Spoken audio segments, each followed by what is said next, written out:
Uyu munsi mu gitondo hishwe Ali Larijani, umuyobozi wa IRG, itsinda ry'abagizi ba nabi rikomeje guteza ubwoba Teherani no hirya no hino muri Iran.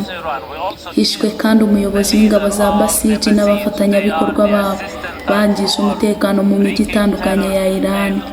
Dukorana n'indege z'intambara, abategura ibitero n'indege zitagira abapiloti mu rwego rwo kurandura imizi y'ubutegetsi.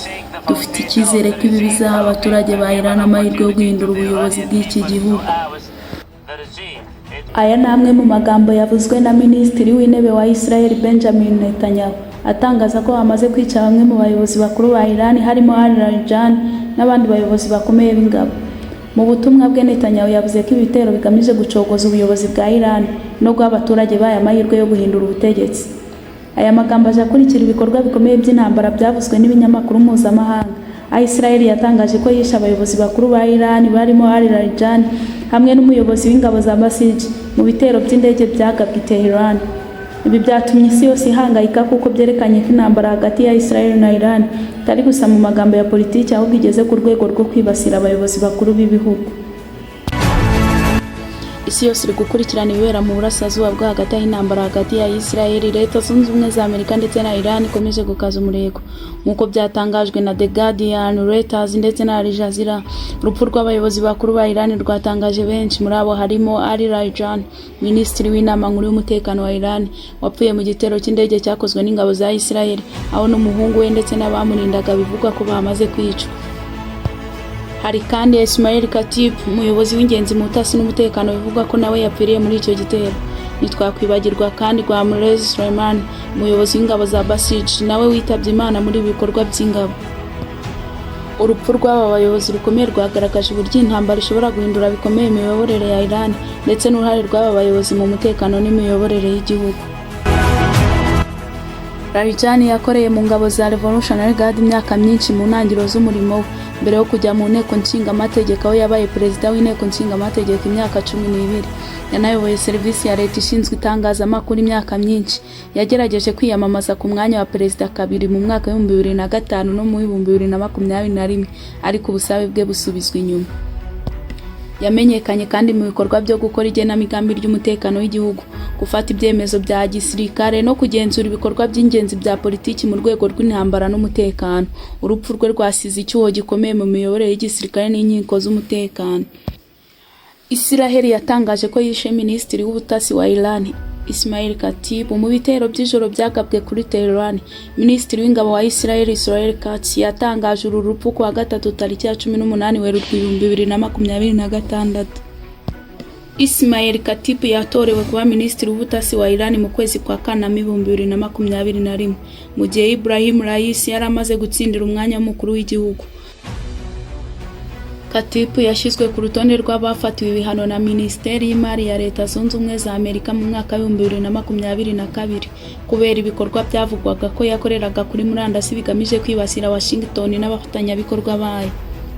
Yanashyizwe kandi ku rutonde rw'abantu bafatanyije mu gutanga amabwiriza yo kugenzura cyangwa kuyobora ibikorwa by'ihohoterwa rikomeye ry'uburenganzira bwa muntu ku baturage ba Iran cyangwa abimukira ba Iran no ku miryango yabo kuva ku itariki ya 12 Kamena 2009.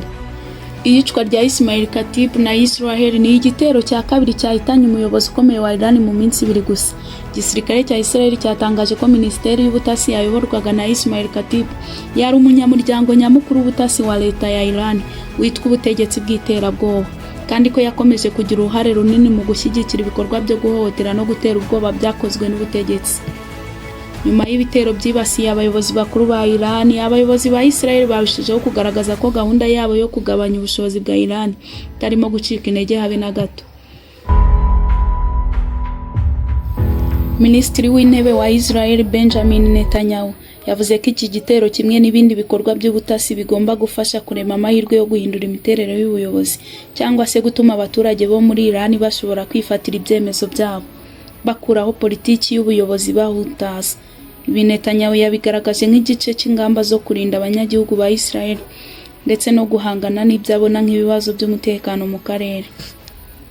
We are determined, we are adamant to win victory. That's why I urge you to turn a blind eye to all the media reports, what's being circulated within the media. This is a historic moment where Israel will become a global superpower together with our great friend, which we are fighting side by side in the face of all the threats we are facing. Aya magambo ya Minisitiri w'Intebe wa Israel agaragaza ukwiyemeza gukomeye n'icyizere cy'iki gihugu mu ntambara kirimo.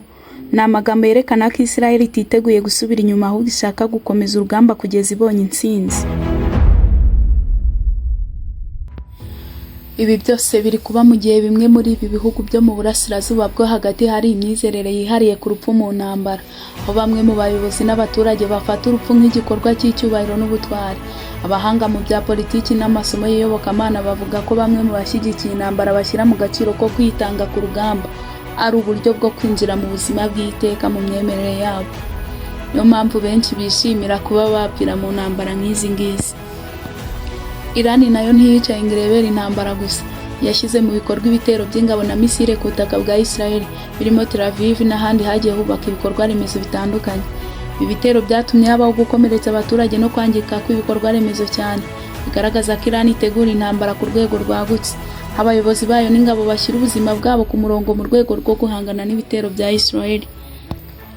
Nubwo Israel yashyizeho uburyo bwo kumira izo misile nko gukoresha systeme ya Arrow-3, ibikorwa bya Irani byakomeje kugaba igitutu gikomeye ku murongo w'umutekano w'igihugu, bigaragaza ko intambara iri kuba nyakuri yateye imbere cyane kandi ifite ingaruka ku baturage n'ubukungu bw'ibihugu byombi.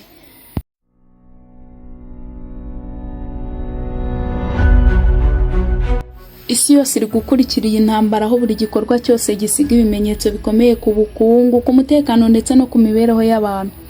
Iyi ntambara si y'abasirikare gusa, ni urugamba rw'imitekerereze n'amarangamutima y'abantu ku giti cyabo, bagamije kurinda ibyo bemera n'icyo batekereza ko ari icyubahiro gihoraho.